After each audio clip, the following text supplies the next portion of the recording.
Hola, hola, buenas tardes. Vamos a dar inicio a la sesión de hoy, lamentando que nuevamente no puedo habilitar la cámara. Pero bueno, en todo caso, al igual que en la asignatura de procesos especiales, el examen parcial ha quedado diferido para esta otra semana en la que estamos ahorita. Por ello, el examen parcial lo vamos a hacer pasado mañana, el miércoles, a la hora que nos corresponde, o sea, a las 2:30 de la tarde, para finalizarlo a las 4:10. Por ahí me preguntaban si el examen sería virtual. No sé a qué se refería, como si lo podían hacer desde casa o algo así. La respuesta es que no, tiene que ser presencial en un salón dentro de la universidad, aunque vamos a utilizar, por supuesto, la plataforma de Canvas con una conexión estable a Internet para poderlo realizar, pero sería presencial, ya que es un lineamiento muy riguroso que se nos ha dado con respecto a los exámenes parciales. Bien, lo que vamos a hacer ahora entonces es una retroalimentación para poder dar respuesta a cualquier inquietud, cualquier pregunta o cualquier duda que ustedes puedan tener con relación a los temas que hemos abordado durante las primeras 6 semanas del bloque número 1. Entonces, si usted tiene alguna pregunta, alguna inquietud, la puede formular en este momento. Yo escucho atentamente.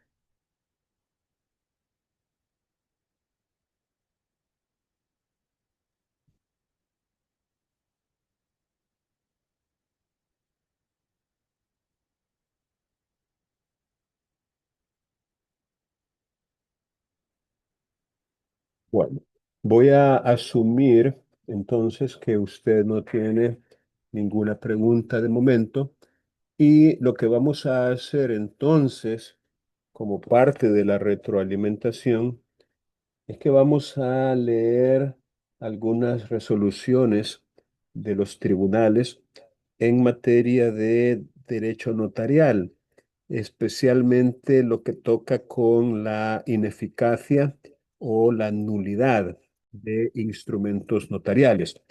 Voy a compartir con ustedes ahorita ahí en WhatsApp un documento para que ustedes lo puedan ver.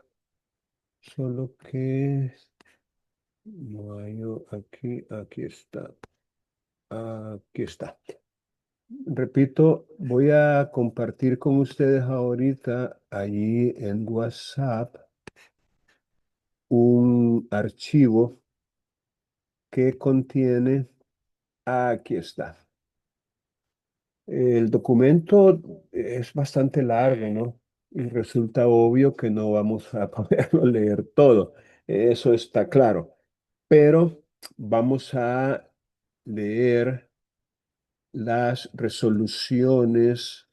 Vamos a comenzar con la resolución que es la número 8 en la página 129.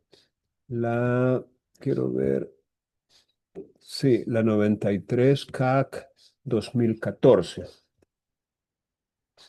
Um, con esa vamos a comenzar.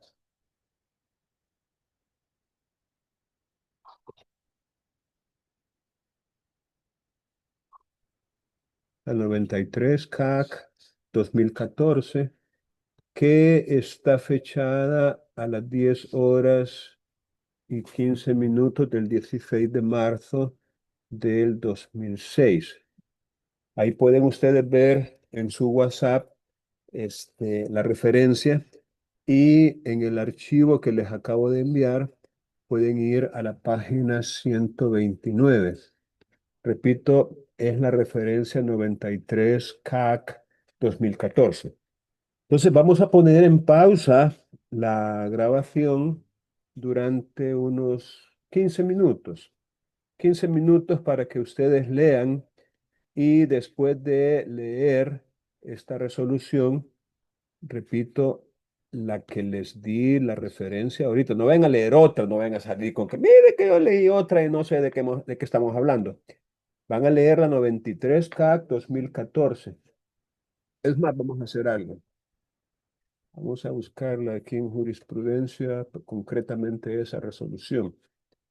Vamos a ver si la hallamos. Búsqueda, jurisprudencia. Este es de Sala, si mal no recuerdo, Sala de lo Civil. 93 CAC. No, esta. Vamos a ver si la hallamos. Aquí está. Para que no se pierdan, vamos a trabajar directamente con ella. Así no van a tener motivo de confusión. Vaya, ahí les estoy mandando expresamente la resolución que vamos a leer. Entonces vamos a, repito, a hacer una pausa en la grabación durante unos 15 a 20 minutos. Ahorita concéntrense en leer la resolución y vamos a hacer una pausa.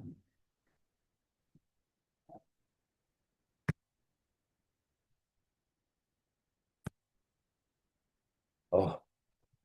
Bueno, según el artículo 9 de la ley de notariado, hay una prohibición expresa para los notarios en el sentido de que no pueden autorizar instrumento alguno en que, fíjense bien, resulte o pueda resultar algún provecho directo, acepto que aquí dice directo, ¿no? Para ellos mismos o para sus parientes dentro de ciertos grados de consanguinidad o de afinidad. Hablamos del cuarto grado civil de consanguinidad o segundo de afinidad.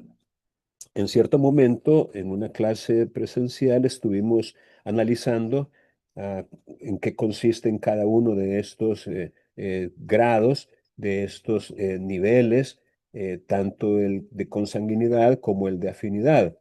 Pero también menciona al cónyuge, entiéndase a la persona con la cual está unida en matrimonio civil, a la persona con la cual está casada.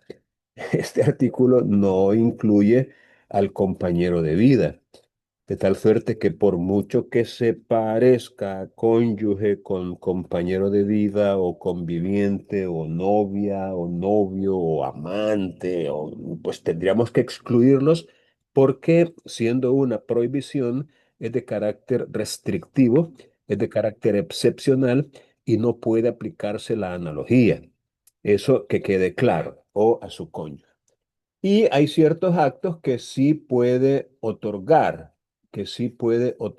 sin ningún problema, y que también pueden otorgar los parientes mencionados o el cónyuge con excepción del testamento, ¿verdad? El testamento sí no lo podría autorizar tratándose de algún pariente dentro del cuarto grado civil de consanguinidad o segundo de afinidad o su cónyuge. El testamento no lo podría otorgar porque así lo dice la parte final de este inciso, excepto el testamento. Pero los otros actos sí podría un notario autorizarlos y como lo vimos antes, la infracción a lo dispuesto en este artículo produce la nulidad. Ahora, en la resolución que hemos leído, hay como una especie de cuestionamiento allí, ¿no? El cuestionamiento consiste en que el artículo 9 no dice qué clase de nulidad es la que se produce, ya que según el Código Civil, la nulidad, lo dice el inciso segundo del 1551, puede ser absoluta o puede ser relativa. Por cierto, rescisión es el término que utilizamos para referirnos a la nulidad relativa. Y nulidad así a secas, pues entenderíamos que es la nulidad absoluta. Por cierto, les aclaro que existe otra figura bastante conectada con la nulidad y es la inexistencia. inexistencia jurídica, se le agrega ese otro término, y es cuando un acto o contrato, por faltar un requisito establecido precisamente para su existencia, no llega a existir. Vaya, manejemos un pequeño ejemplo. El ejemplo de la, de el objeto, o incluso se aplica también a la causa. Tanto el objeto como la causa son requeridos para la existencia de una obligación, sea contractual o no. Pero como el contrato es fuente de obligaciones, pues normalmente lo aplicamos a los contratos, el objeto y la causa. Y por supuesto la capacidad, el consentimiento y las solemnidades cuando la ley las requiere. Pues hablando de el objeto, fíjense bien, no es lo mismo que un acto o contrato no tenga objeto a que sí tenga objeto, pero sea ilícito. Quiero que comprendan muy bien estas dos situaciones que son distintas, que no son lo mismo. Repito, no es lo mismo que un acto o contrato no tenga objeto a que sí lo tenga, pero que sea ilícito. Igual, no es lo mismo que un acto o contrato no tenga causa a que sí la tenga, pero que esa causa sea ilícita.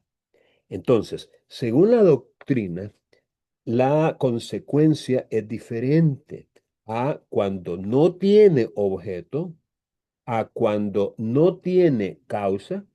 La consecuencia es la inexistencia, porque precisamente la falta de objeto o la falta de causa, pues impide la creación o la formación de ese acto o de ese contrato, porque es un requisito exigido para su existencia. Pero a la par de los requisitos exigidos para la existencia, también hay requisitos exigidos para la validez. Repito, para la validez.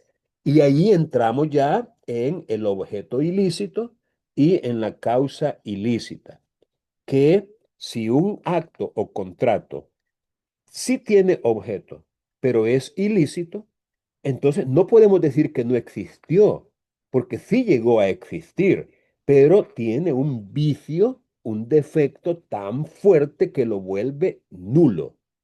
Pero para que hablemos de un acto nulo, primero tiene que existir. Lo mismo con la causa.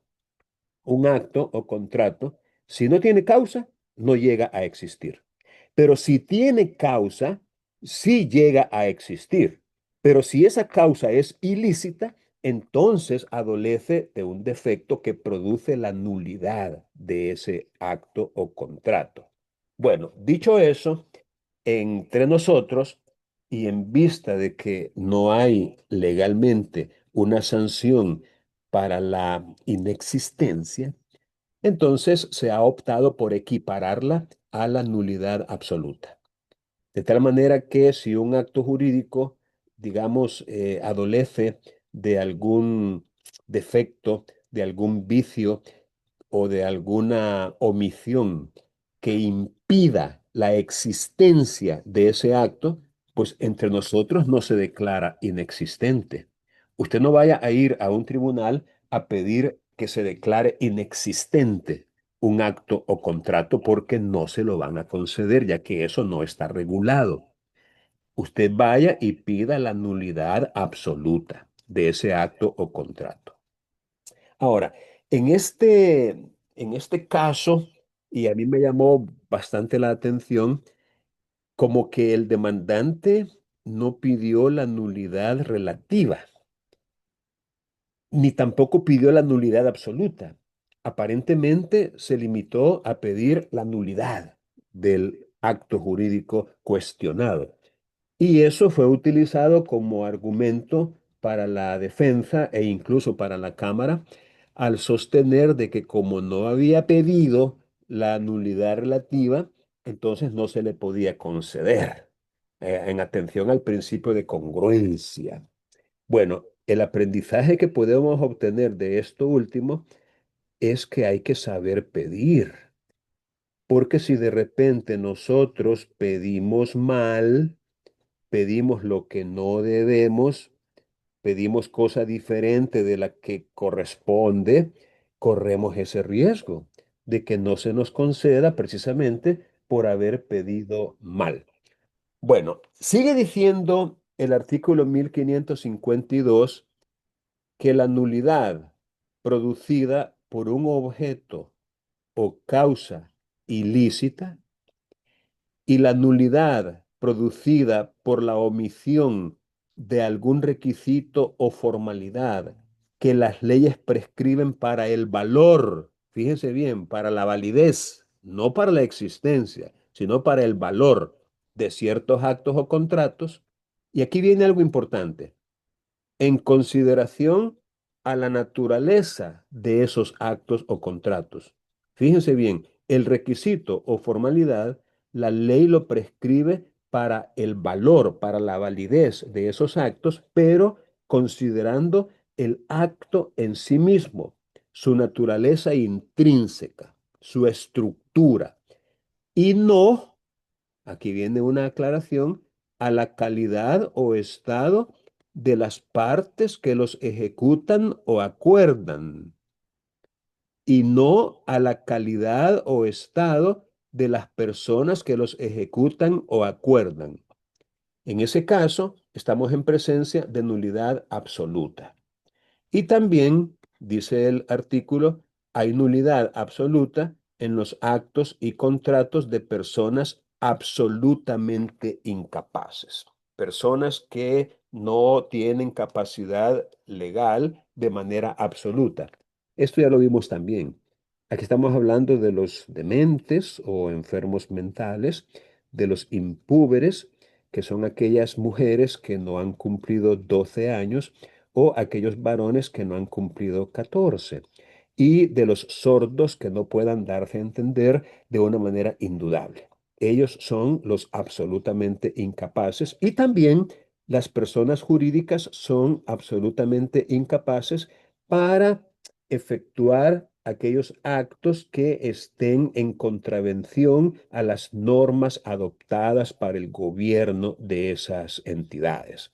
De tal manera que si una persona jurídica ejecuta un acto que no está contemplado, por ejemplo, dentro de su finalidad, o que está de alguna manera restringido o prohibido hacerlo, entonces sería absolutamente incapaz para celebrar esos actos o para otorgar esos contratos, aunque pueda válidamente celebrar cualquier otro. Pero esos que van en contravención a sus propias normas, para ellos son absolutamente incapaces. Cualquier otra especie de vicio, como por ejemplo cuando se omite algún requisito o formalidad establecido por la ley en atención o en consideración a la calidad o estado de las personas. Es decir, aquí es cuando sí esa ha sido la consideración del legislador al establecer algún requisito o formalidad. Si la calidad o estado de las personas que los ejecutan o acuerdan son los que se han tomado en cuenta, entonces produce nulidad relativa. Lo otro que produce nulidad relativa son los vicios en el consentimiento. Los vicios en el consentimiento, excepto cuando el vicio de ese consentimiento es el error obstáculo. Ah, bueno, aquí hay materia para otra clase, pero recordando, el error puede ser de hecho o puede ser de derecho. El error de derecho es la equivocación que una persona comete con respecto a la ley, a alguno de de las normas o de las disposiciones de la ley. Por eso se llama error de derecho. Mientras que el error de hecho es la equivocación o el concepto errado que se tenga de una persona, de un lugar, de una cosa, de una situación. Es decir, que no tenga que ver con la ley, pues con lo que la ley dispone en relación con lo que la ley regula. Ese sería un error de hecho. El error de hecho también admite una clasificación. Hay un error, por ejemplo, accidental, hay un error que no tiene mayor repercusión o mayor relevancia o mayor trascendencia. Ese error no alcanza para viciar en el consentimiento. Tampoco el error cometido en el nombre solo, solo en el nombre de la persona con quien se tuvo intención de contratar. El error en la persona no produce tampoco ningún vicio que anule relativamente el acto o contrato, precisamente porque el error en el nombre no es lo suficientemente grave o determinante. Sin embargo, cuando se comete un error en la persona con quien se tuvo intención de contratar, como que la intención era contratar con Felipe, pero por error se contrató con Manuel, ahí sí el error es lo suficientemente grave como para viciar el consentimiento. Y hay un error que en realidad impide que el consentimiento nazca. Ese error es de tal magnitud que no podemos decir que el consentimiento haya nacido. Por causa de ese error, en realidad no hay consentimiento. No es que el consentimiento esté viciado, no. El error obstáculo, llamado también obstativo o incluso esencial, creo que así le llaman también, es un error que es demasiado fuerte, demasiado grave. Y aquí entra como ejemplo cuando hay un error en la clase de contrato que se está celebrando, como cuando una de las partes entiende que es donación, pero la otra entiende que es una compraventa. Es decir, el error que recae en la clase de acto o contrato que se está ejecutando, ese es un error que impide que el consentimiento nazca. No es que lo vicie, no, porque no hay consentimiento. No es lo mismo falta de consentimiento que consentimiento viciado. Entonces, ese es un ejemplo de un vicio que, aunque es un vicio del consentimiento, por lo menos nominalmente, ya que es el error, pero si es un error obstáculo, ese impide la formación del consentimiento y por ende no produce nulidad relativa o rescisión, sino nulidad absoluta. Bueno, dicho eso, y lo traigo a cuenta, lo otro, el 1553. Dice que la nulidad absoluta puede y debe ser declarada por el juez aún sin petición de parte cuando aparece de manifiesto en el acto o contrato. Miren, les voy a aclarar algo que es muy importante.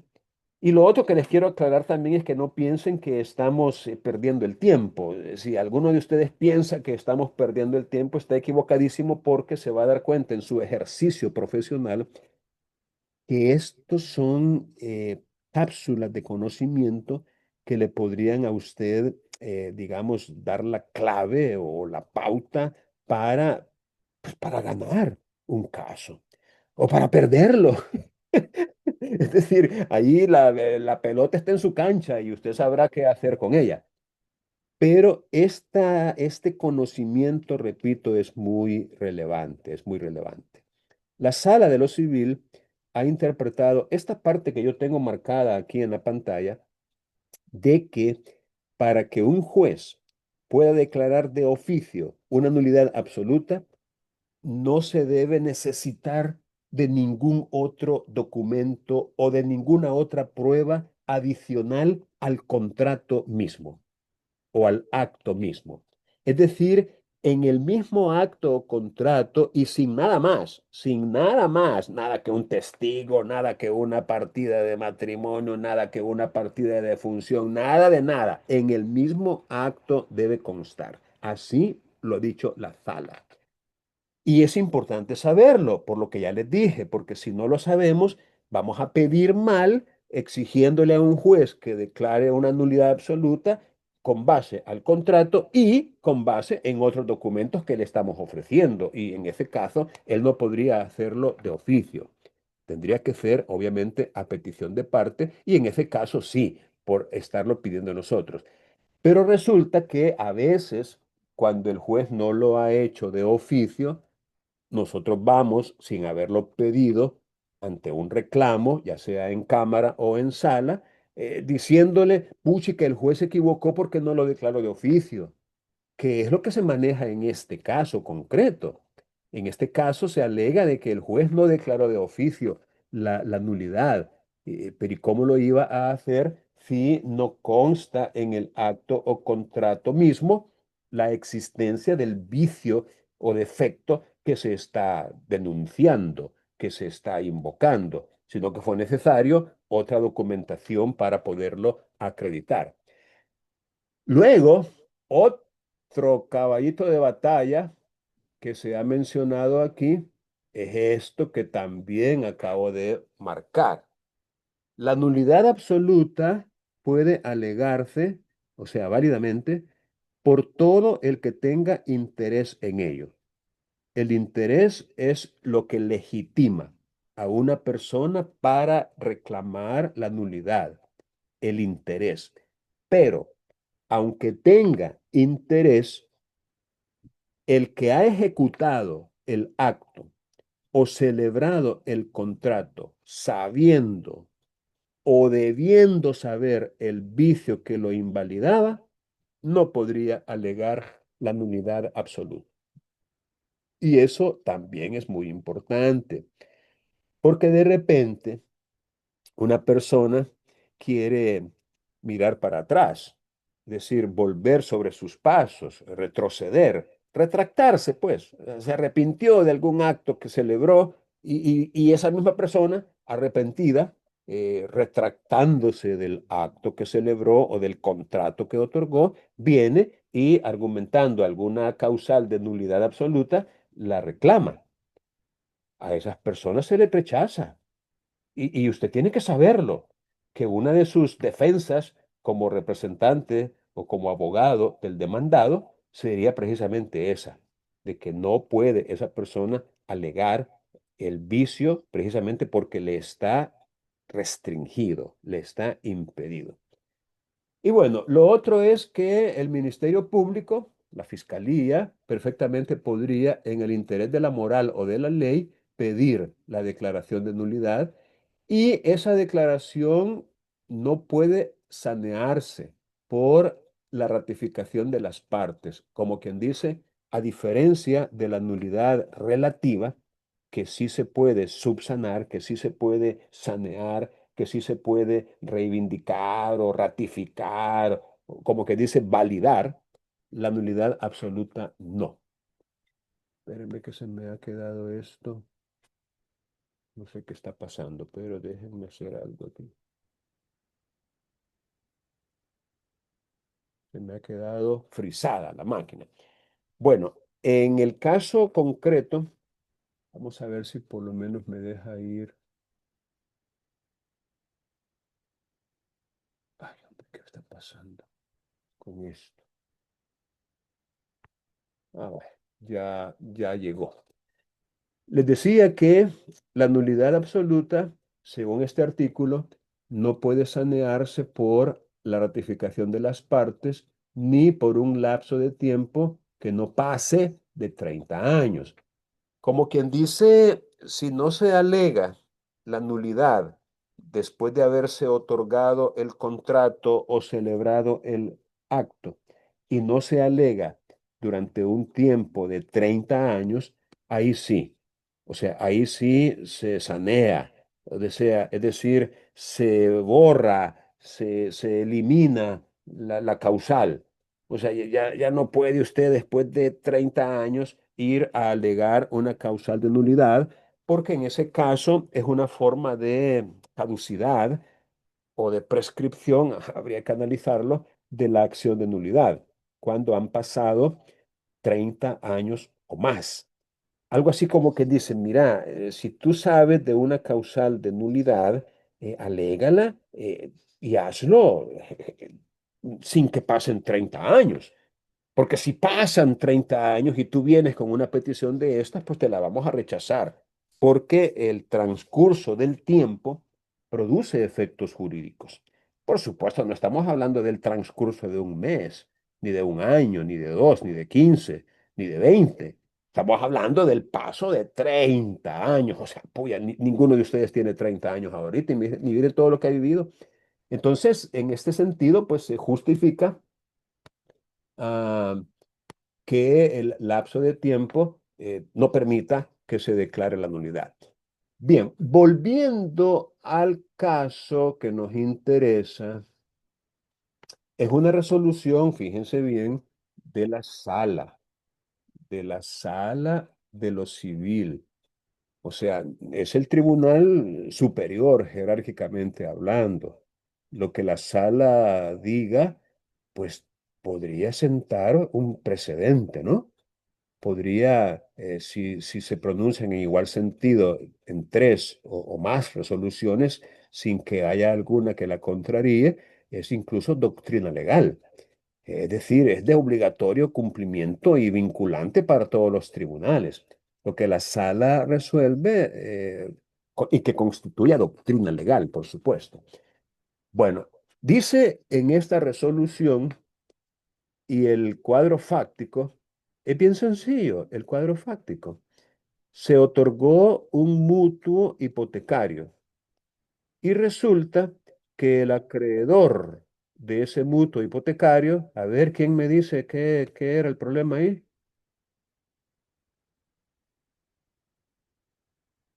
Ya ni están oyendo ustedes. Menos mal que se está grabando. Ajá. ¿Quién leyó la resolución? Uno, tres, cuatro. Bueno, vamos a continuar porque veo que ustedes están y no están al mismo tiempo. En el caso que se está comentando, resulta que el acreedor hipotecario era el cónyuge de la notario. Era pues el esposo de la notario autorizante. Y se trata de un mutuo hipotecario, un préstamo de dinero.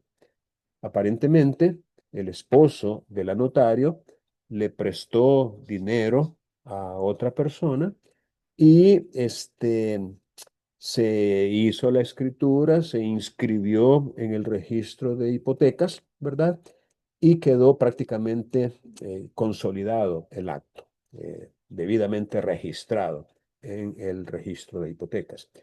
Entonces viene el deudor y probablemente descubrió con posterioridad esa relación. No es de parentesco, por cierto, porque entre los cónyuges no hay parentesco. Ellos no son parientes entre sí, son cónyuges. Descubrió esa relación y entonces vino y pidió la nulidad.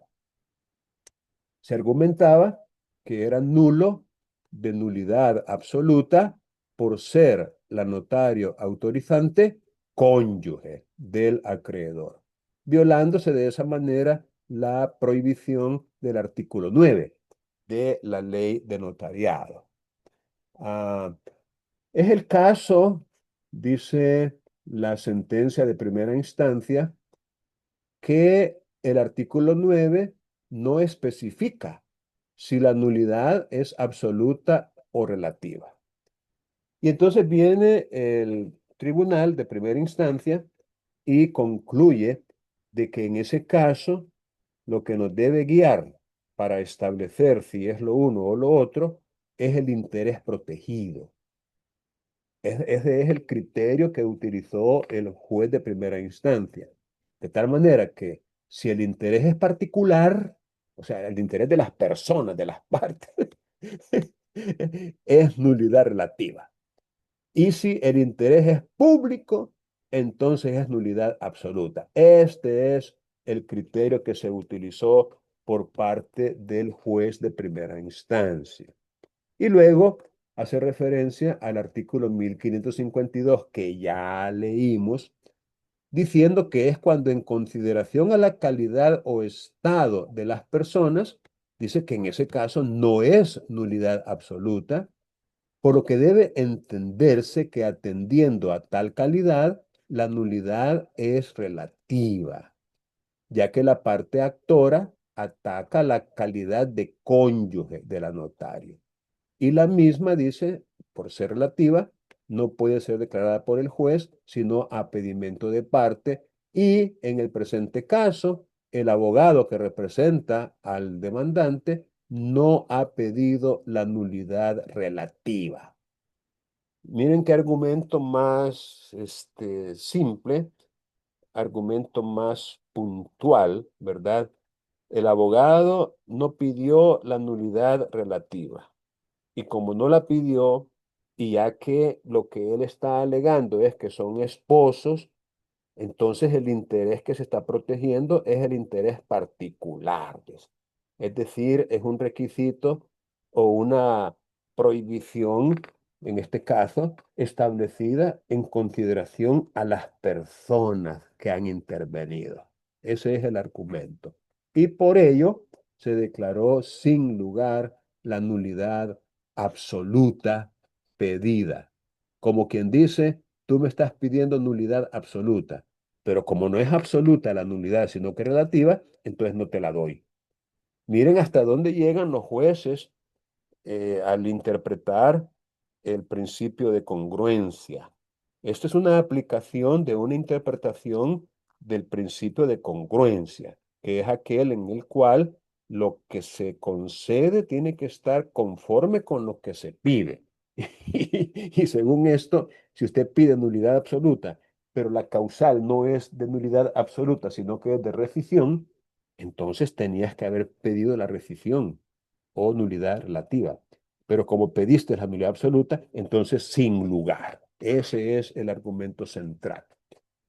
La Cámara que estudió el asunto en apelación ah, prácticamente dice lo mismo que el tribunal en el sentido de que para determinar si la nulidad es relativa o absoluta es nuevamente el interés protegido. De que si es particular ese interés, existe nulidad relativa. Pero si es público ese interés, entonces se da la nulidad absoluta. Por eso, dice la Cámara, no procede declarar la nulidad absoluta denunciada por el recurrente, pues no se enmarca la nulidad absoluta dentro de ninguna de las aludidas causas que producen, sino que lo que se configura, dice la Cámara, es una nulidad relativa que no puede ser declarada de oficio, sino a pedimento de parte. Lo que no hizo el apelante, es decir, el demandante, el actor. En su demanda no pidió la nulidad relativa, así que su agravio no tiene fundamento legal. Así que el contrato de mutuo hipotecario, según la Cámara, se otorgó con todos los requisitos de existencia y validez. O sea, existió y nació a la vida jurídica, perfeccionándose con la inscripción, por lo que no hay ninguna confusión entre nulidad del documento y del acto, ya que la obligación de pago se realizó a través de ese instrumento y no es procedente pedir la nulidad absoluta, ni del acto ni del contrato. Así que la Cámara concluyó de que no puede haber nulidad absoluta. Estamos en presencia de una nulidad relativa, por lo que por la calidad, esa es la conclusión, la calidad de pariente de la persona que ejecutó el acto o contrato. Miren, más adelante en esta misma resolución, y eso me llamó la atención, la parte recurrente, o sea, la parte agraviada con esta decisión, dijo de que esto no tenía nada que ver con las partes que habían celebrado el acto o contrato. Es decir, lo que sucedió aquí, dice, no tiene nada que ver con el acreedor ni con el deudor, sino con el notario. Y eso me llamó la atención porque es cierto. Es decir, no podemos decir que el notario sea la persona que ejecutó el acto, la persona que celebró el contrato. Eso es un error. Pensar que el notario es la persona que ejecutó el acto o contrato. Yo creo que ese argumento es lo suficientemente sólido como para ser tomado en cuenta. También dice la Cámara que no existe objeto ilícito porque no contraviene un hecho público. Aquí creo que hay un error porque el artículo 1333 habla de contravenir el derecho público, no un hecho público. Bueno, por eso la Cámara confirmó la sentencia venida en apelación, pronunciada en primera instancia, y como corolario, como la cereza en el pastel, condenó al pago de las costas procesales a la parte apelante, confirmando la resolución. Bueno, inconforme con lo resuelto, se interpuso recurso de casación. Este recurso es como quien dice una posibilidad adicional que se concede en ciertos procesos cuando la sentencia de segunda instancia causa un perjuicio o un agravio obviamente a alguna de las partes. Y se alegó la interpretación errónea y la violación de ciertos artículos. Ojo, esto se basó en la ley de casación porque el asunto sucede antes de que entrara en vigencia el Código Procesal Civil y Mercantil. Pero en el argumento central de derecho que hizo el casante, o sea, el recurrente en casación, consideró infringido el artículo 10 del Código Civil en relación con el artículo 9, inciso primero, de la ley de notariado y por eso pidió la nulidad del instrumento de mutuo, porque, dice con razón, a dicha notario le estaba prohibido especialmente autorizar ese instrumento. Definitivamente, el contrato de mutuo en virtud de que estamos hablando de una suma de dinero que eventualmente el acreedor hipotecario puede válidamente reclamar de su deudor y si es con intereses, pues con mayor razón.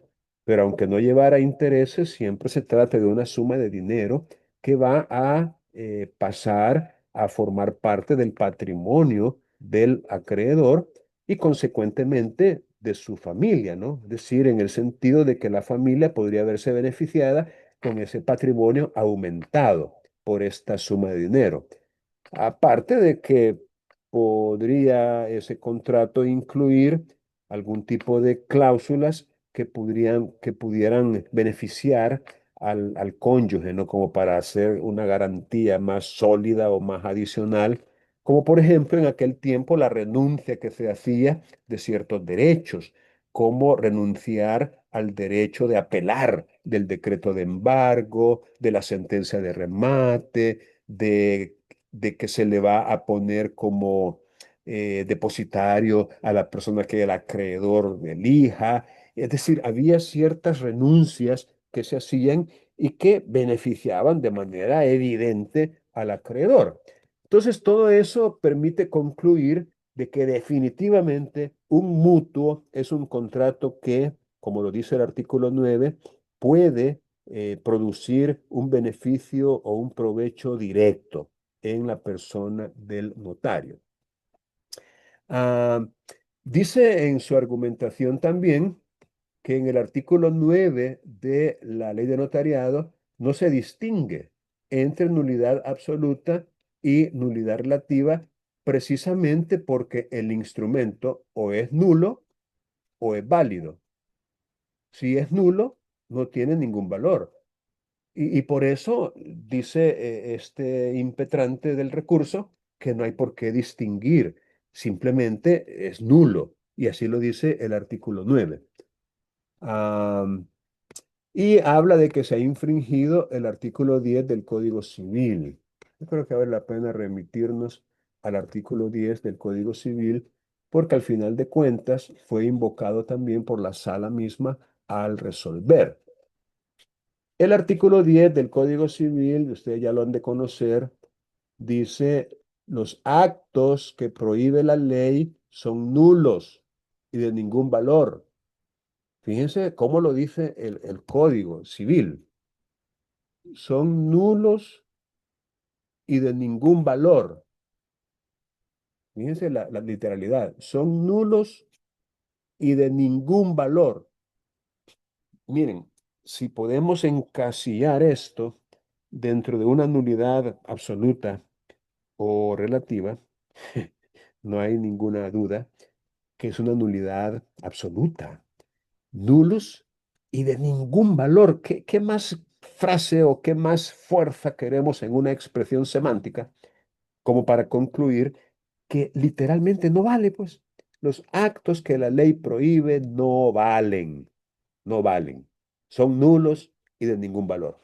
A menos que la ley expresamente designe otro efecto, o sea, una consecuencia distinta que el de nulidad para el caso de contravención. Como quien dice, si el acto no va a ser nulo, sino que la consecuencia va a ser otra, entonces la ley tendría que designar expresamente esa otra consecuencia, distinta de la nulidad, para el caso de violación a esa prohibición. Los actos que prohíbe la ley son nulos. Es más, cuando la ley declara nulo algún acto, y este artículo 11 también lo relaciona la sala en su decisión. Cuando la ley declara nulo algún acto con el fin expreso o tácito de precaver un fraude o de proveer a algún objeto o finalidad de conveniencia pública o privada, no se dejará de aplicar la ley, aunque se pruebe que el acto que ella anula no ha sido fraudulento o contrario al fin de la ley. Es decir, la ley va a prevalecer cuando la razón de ser de esa nulidad declarada por la ley es precaver un fraude o proveer a algún objeto de conveniencia pública o privada. Mire, dicho esto, la resolución de la sala es, a mi juicio, bastante interesante porque nos enseña muchísimo en cuanto a lo que un notario debe ser y hacer en su práctica, en su ejercicio. Ah, dice aquí, consideraciones de la sala. En virtud de lo señalado por la Cámara y lo expuesto por el recurrente, la Sala estima que se configuró la violación de ley respecto al artículo 9, por cuanto la misma inhibe. Miren, esta palabrita, si no la habían escuchado antes, pues tomen nota, apúntenla por ahí, porque más adelante habla de las inhibiciones. Inhibir es como prohibir, inhibe, inhibe, o sea, prohíbe a los notarios autorizar instrumentos en que pueda resultar algún provecho directo para sus parientes o su cónyuge, lo cual ha ocurrido en el caso de estudio, siendo su sanción la nulidad del instrumento. Es decir, se trata de una norma vigente aplicable al caso. Ahora bien, dice la sala, el artículo 10 establece que son nulos y de ningún valor los actos que prohíbe la ley. Y en el presente caso, la notario autorizante ha quebrantado lo preceptuado en el artículo 9, violación que produce la nulidad del instrumento. De ahí que considere el adquem desconoció el artículo 10, pues no existe otro efecto a producirse en el presente caso sino la nulidad del instrumento. Así que en esta resolución, repito, la sala se encarga de poner los puntos sobre las íes, incluso habla sobre los principios de la nulidad instrumental, llamada también de forma, principio de excepcionalidad, finalidad, subsanabilidad. Y aquí está la justificación de la sentencia. Aquí es donde yo quiero que ustedes presten mucha atención. Vamos a ver.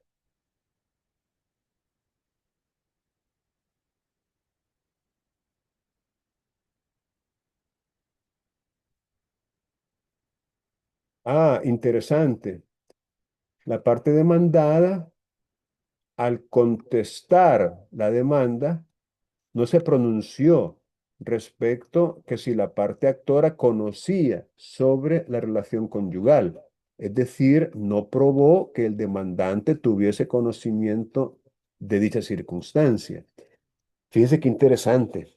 Si el deudor hubiera sabido que el acreedor era el esposo del notario y si eso se hubiera probado dentro del proceso de nulidad, a lo mejor le hubieran rechazado su demanda, por lo que dice el artículo 1553 que la nulidad absoluta puede ser reclamada por todo el que tenga interés en ella, excepto el que tenía conocimiento, el que sabía o debía saber la causal de nulidad.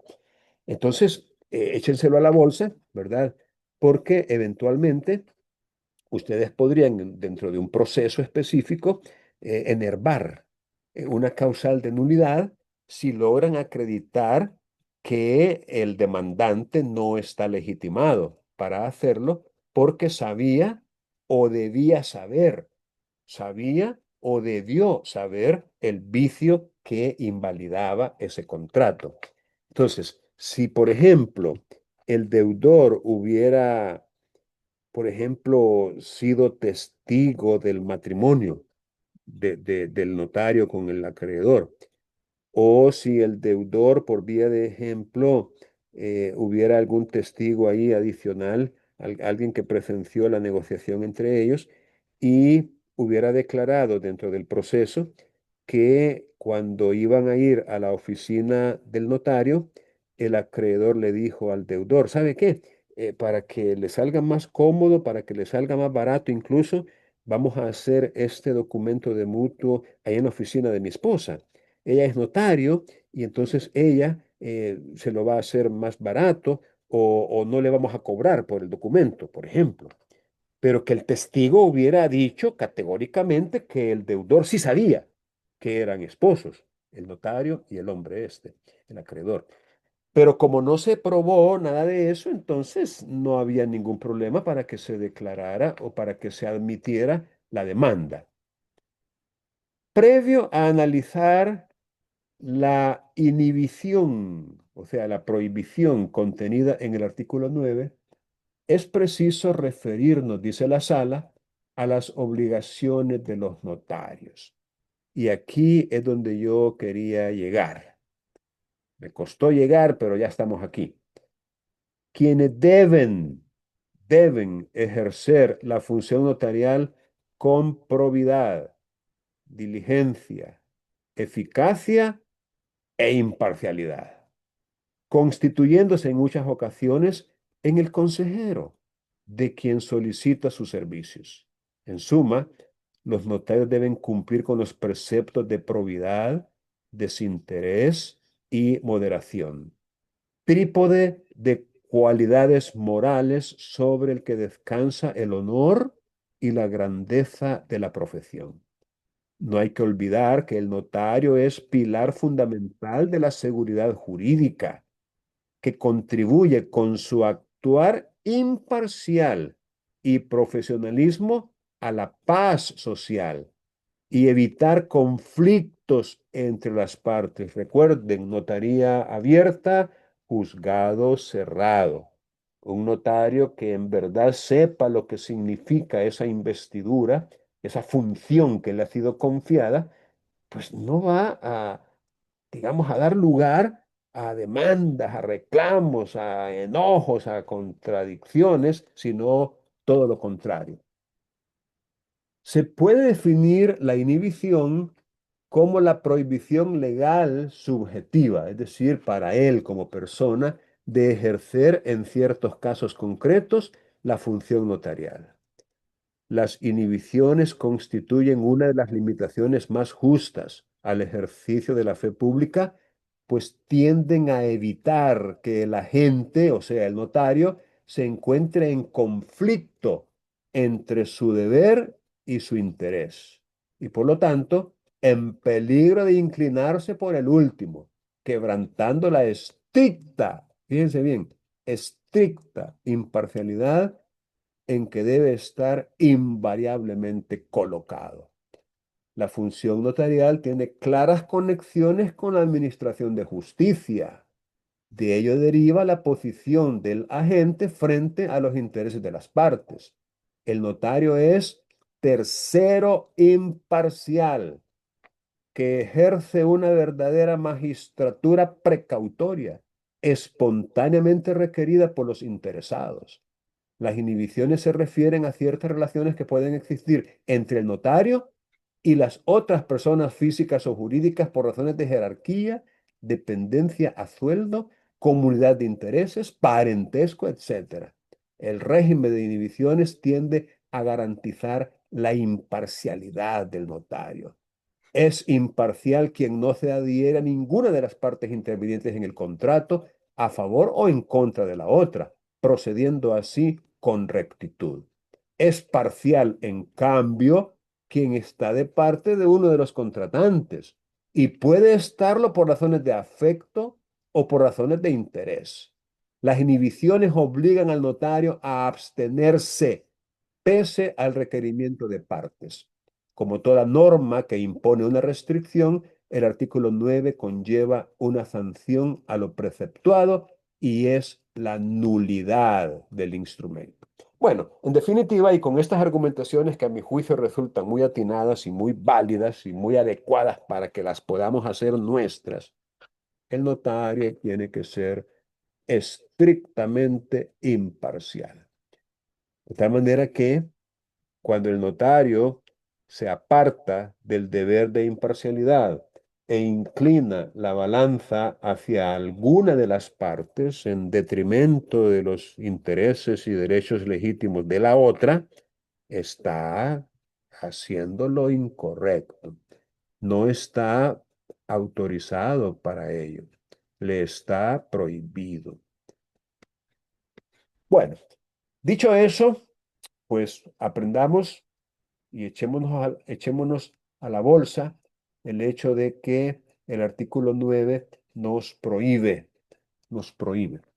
hacer autorizar pues esos actos o contratos cuando se beneficia directa o indirectamente, diría yo, ¿no? Al propio notario.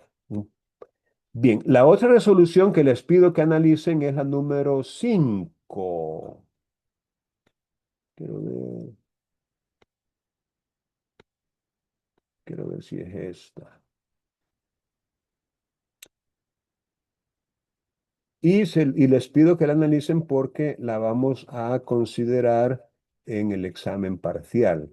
La que vimos en esta sesión, que es la número 10, y también la número 5. Sí, esta es la número 5. Vamos a copiar esta referencia. La vamos a colocar aquí.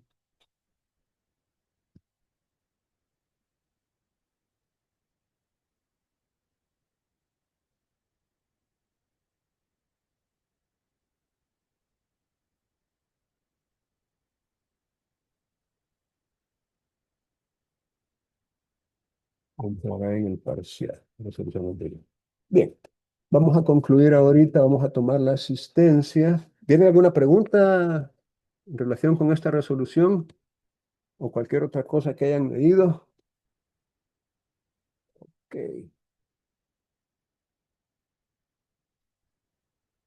bueno, si no tienen preguntas, voy a dejar de grabar. Presentes, asistencia.